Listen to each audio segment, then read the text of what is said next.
It's Friday, and I'm back with the next in our Fanzine Friday series. Today we're taking a look at the Apprentice number 3 from 1979. Please stick around.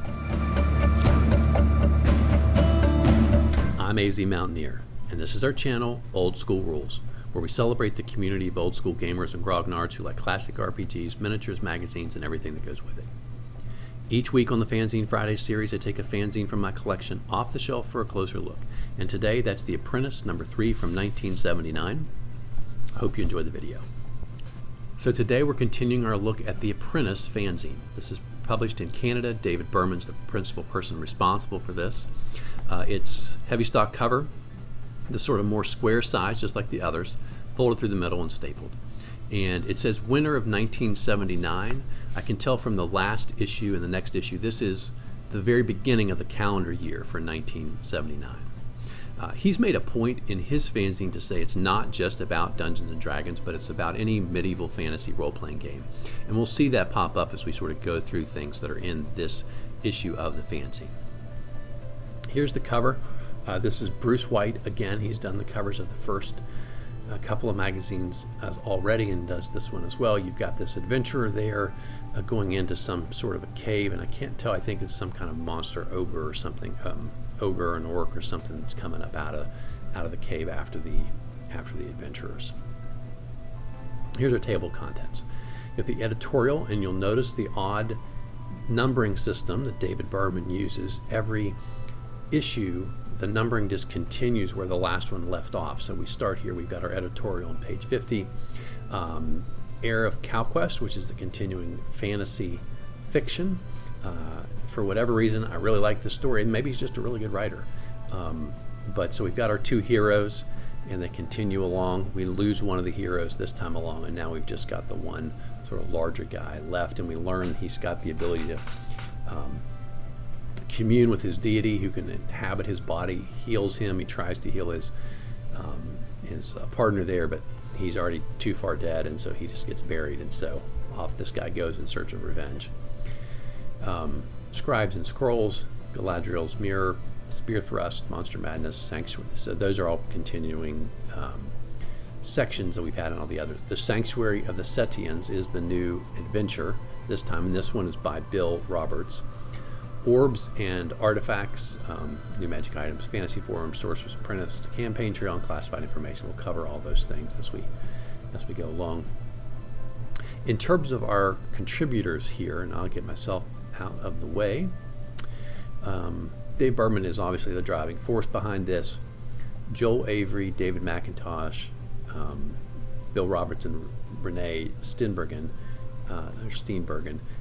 have articles. Jason Byers is the guy who writes the fantasy fiction. We have a letter from Ed Symbolist, the author or lead author of Chivalry and Sorcery, and then we have a bunch of artists. Bruce Wright does the cover, Keith Burnage, Reva, and so I think Reva's name has changed. It's Abramovitch. Mike Desjardins, Paul Vaz, and Pierre Lacroix are our artists this time around. So The Apprentice Speaks is his editorial, and it's interesting. He definitely rants. I think it's the fair way to say this. So his rant this time around is around the way magazines treat people who send in submissions. And he says, basically, if you have good ideas, you send them in. I don't have any hard instructions about how you have to type this stuff. And he says, and you don't have to send me a self-addressed stamped envelope. I will pay the postage to mail it back, as you've done the effort of creating something. That's the least I can do. And then the other thing he's not happy about is telling you if they're using your material and when it's going to show up. And he says he guarantees he will do that for you. So here is their table of contents, which again I like to include to show you the art. This is Keith Burnage. He's been doing the art here on the cover page each time as we go along. And then this is the Mike Desjardins did the rear cover last time, and he's got this art in the fantasy fiction, and this is a picture of the character who survives going off towards these mountains at the end of the story. You will remember that he had this sparking comment or review of the dragon. Well, so now he's got a review of White Dwarf, which is the Games Workshop United Kingdom main fantasy role-playing game professional magazine. He's much more complimentary of this one. He does a little dig about them at the end, but mostly talks about what a good job they've done. He likes the fact that they don't, even though they're connected to TSR, they include material from, he feels like all different types of games, much better than he says the Dragon does. And he says he thinks they have really good articles. Now he says, now we've got some negative stuff I want to talk about. I don't like the Calgar comic strip, which got, I think, discontinued. And he said they had a allocation or misrepresentation about something they said was a tournament module when it was really just in the Dungeoneer as a regular dungeon. It wasn't a tournament dungeon. So he says that was quite the slip up. I'm not sure really why. And he says they reprint monsters from other magazines. And he goes, even when you do that with permission, that's a shoddy thing to do to your readers. I mean, maybe the readers don't have the other magazine, right? And so this is a way for them, if you think it's good material and you're allowed to do that, I don't know why you wouldn't share that with other people.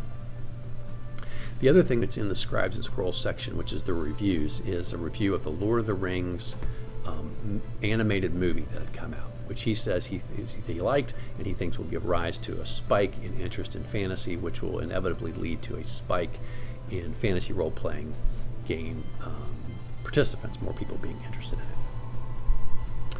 Galadriel's Mirror is the review of things going on in the community. So first we have magazines and we have conventions. So the Dungeoneer, which I've done a series of fanzine videos on the Dungeoneer. That's where I started. I think the Dungeoneer, especially 1 through 6, that Janelle Jacquez was primarily responsible for, set the gold standard for a fanzine. But at this point, we've gotten to issue, I think, number 9, and so now it's gone from Jacquez to Chuck Ansel, and now it's part of Judges Guild. We also have the Judges Guild Journal, which is a Judges Guild magazine that they put out from the very early days of the company, and the Sorcerer's Apprentice, which is a professional magazine that comes out from Flying Buffalo. Gave us Grimtooth's Traps and Tunnels and Trolls and some other contributions. In terms of conventions here, we've got Winter War 6 happening in Urbana, Illinois, and that's early January.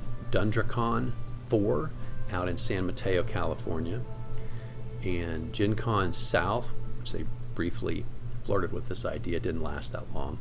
That's going to happen in Jacksonville. I think it's the MFCA exhibition of miniatures at Widener College, and the Spring Revel 2, which is focused more on wargaming, it says, and that's going to be in Lake Geneva. So the Spear Thrust continues. From earlier videos, you know I'm not a huge fan of this super complicated combat system. We have a different author now. This is Bill Roberts, who takes up the pen and continues this. And so his contribution here will be improving your character's chances to hit, and a little bit chance of some damage as well. But essentially, he gives you a roll on D100 for a type of weapon that you knew something about before you started adventuring, and then you roll 6-sided dice to see if you're really, how good you are, +1, +2, or +3 to hit with that weapon. I'll critique this and say the thing I like about some of these concepts is there's no chance that anything's negative. This is all just making your character better. And I like a more balanced approach that maybe you're just particularly bad at something. Although I get his point, which is, well, if this is the one weapon you'd used when you were younger, you wouldn't be particularly bad at it. That's a fair comment. But anyway, so you have one through roll d6 because you have a +1 to +3 chance with one weapon. And if you can't use it, your character class can't use that weapon, then you don't get a bonus. Then, based on your dexterity, and there's a chart here from 3 to 18, based on your experience point milestones, you'll automatically just get a plus with that weapon. Once it gets to +2 to hit, you also get a +1 damage in their theory. You also can train to get better. And based on how many experience points you have, the more experience points you have, the less days the fewer days you have to spend training, starting at 60 days and then all the way up when you get to, 14,000 experience points, you'll need 14 days.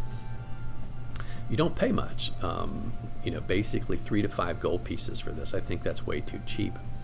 But then you would get a +1 bonus added to your already existing bonuses. Your age will affect this, so the older you are, you either start off really young, you have to train longer. When you get to be 26 to 35, that's the sweet spot. It's no additional. 36 to 45, only half the experience points required to get your bonus. It's not clear, there's some comments on here that you could maybe do this more than once, getting additional bonuses. That seems to be way too powerful for me, because a character would say, I'll just take several months off and come back +6 to hit.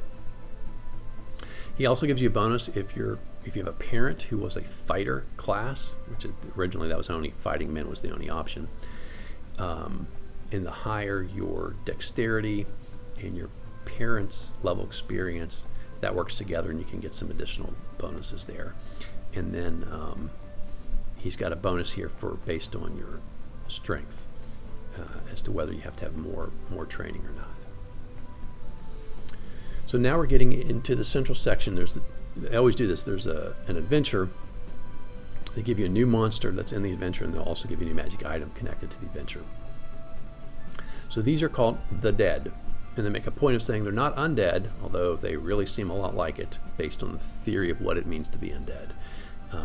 But I think they say that because they're saying we don't want you to be able to turn these creatures. They're basically corpses. Sounds like undead to me, but they're corpses that rise up at this point in the adventure. And you roll 2d6.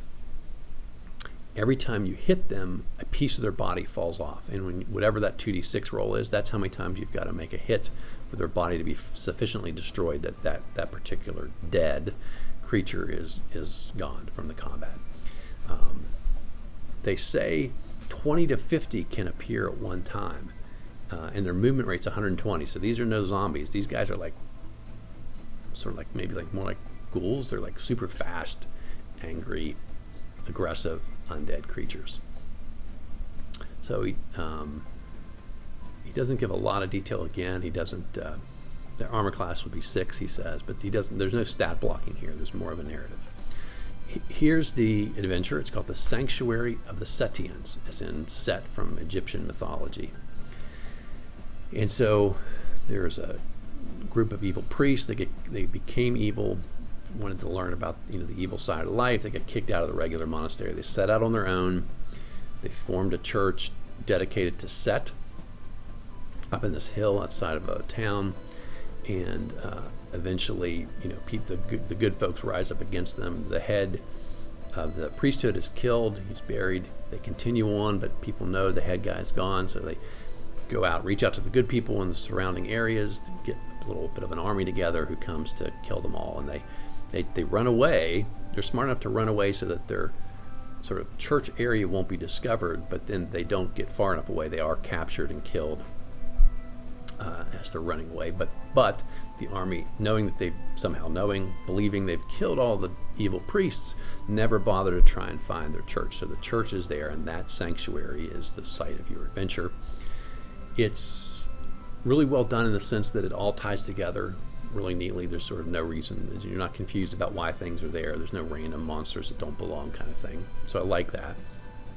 This is not even a one-night adventure. This is interlude, I think, to part of your campaign is what this would be. But you could drop it in. It's interesting. You get these dead, which are going to, if you want to use them that way, are a creature your characters are not ready for. Your clerics will be baffled as to why they can't turn them, etc. There's not much to it. There's not a lot of treasure.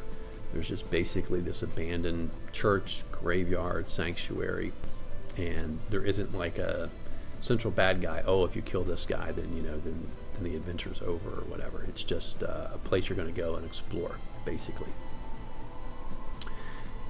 So that brings us to the magic item, which are the Wines of Darkcast. Darkcast was the name of the head evil high priest from the adventure, and he liked to create bottles of wine that had different types of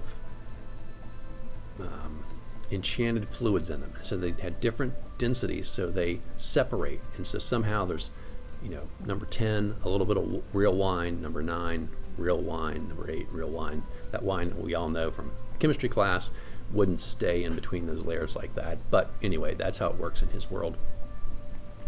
And so you can pour out a goblet full, and you'll end up with 10 separate weird fluids that don't do anything by themselves. But if you drink one and then another, so that you've got a little bit of fluid number 1 with fluid number 3, whatever, they mix together, they'll either cause some basically banal poison effect, 1d6 worth of damage, or certain combinations have really extreme consequences, like more powerful poison effect. You move into the ethereal plane, you become a dead, the monster, you die, you drop into a coma as if you were dead, you become intoxicated, turn chaotic evil, turn into some type of lycanthropy, gain a phobia, forced to tell the truth for an hour, extreme thirst for some period of time, or madness, craving more and more of the wine. So it's an odd magic item. It's a little bit something random. The concept's probably good. It'd probably change up the effects and so forth of how it all works. But anyway, it's just something interesting to drop in there your characters won't have seen before. There's a long letter here from Ed Symbolist, the creative force behind Chivalry and Sorcery. I've seen him do this before. You say something nice about his game, he tends to write in and tell you he appreciates the fact that you gave his game a chance and you didn't, that you moved beyond Dungeons and Dragons, essentially. We'll recall that David Berman preferred Chivalry and Sorcery's realism and detail, and he goes to great lengths in his letter to tell why he thought it was superior. Dungeons and Dragons, he said the rules didn't hold together. Nobody really plays original Dungeons and Dragons because there's so many holes in the rules. And so he's just really appreciative / making the case for why you should be playing CNS instead of D&D. He does say that he feels like you should treat his rules as optional because he's got all these detailed rules. He said you pick and use the ones you like. You don't have to use them all. That's, in other words, his view was not that, like Gygax at one point sort of said, look, AD&D, the rules, at times he would say, the rules are the rules, right? And you're supposed to use all of them. Other times he would be more sort of laissez-faire about that. But in any event, he goes through all those things. And then he's got a nice little dig here at the end. He said, if you do make any comments, publish any of my comments about Dungeons and Dragons, and my critique of Dungeons and Dragons, please make sure you do so in their entirety so that the complete context is maintained. TSR is overly sensitive about criticism and tends to overreact, which I think tends to be threaten legal action. Okay, the Sorcerer's Apprentice. This is where you get a little bit of something for your suggestions for your campaign. This is a good one here. I think they're talking about different ideas. First off, he says the obvious. You're gonna need lots of paper. You need graph paper, pens, pencils, so you can make maps. He tells you to get the square graphs for the dungeons and the hex graphs for the wilderness. That was the convention, but not necessarily required. He likes to get this sort of clear acetate and some marking pens, so you can draw and erase. Those are what we call today dry erase type markers. And of course, you're going to need dice.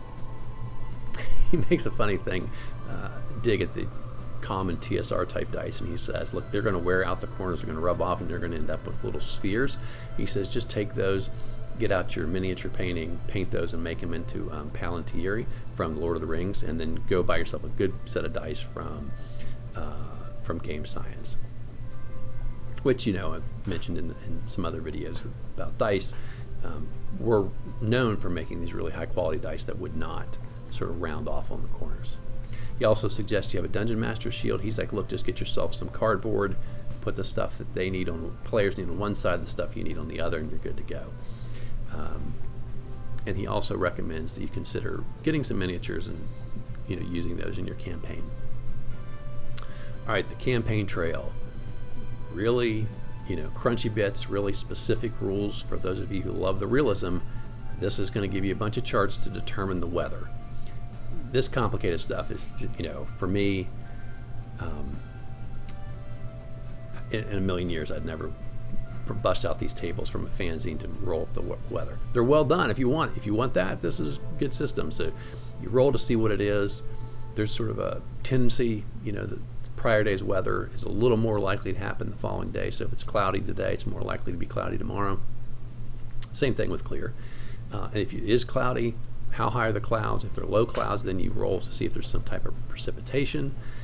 If you have precipitation, you're also going to be checking to see what the wind is like, how heavy is the rain, how strong is the wind, and then you've got some charts at the end there for temperature based on the season. So if you like that kind of thing, then there you go. Classifieds, you will recall, has stuff for sale. Different people want to buy or sell something, and then the Apprentice is selling now hex and square grid graph paper, essentially we would call it, or hex paper, as well as the acetate overlays, transparency, so you could write on it. In their computer generated character sheets, so they say now they're new and improved, if you will, that the original ones, they didn't like what was happening, and so even if you replied to the earlier ad and paid for those, they didn't send them to you because they didn't like how they turned out. But now they've sort of fixed or addressed whatever their concerns or problems are, and they've got good computer generated character sheets for you. The art here on the back is Paul Voss, and he's got this knight on a Pegasus, so nice little stenciled drawing. So that's it for The Apprentice number 3. Another great fanzine from the collection. Glad to share it with you guys today. Hope you're enjoying the videos. Hope you're subscribed. And if you have friends who would enjoy this, I hope you'll send them our way. Maybe they can be subscribers as well. Have a great weekend. And until next time, my friends, keep rolling 20s.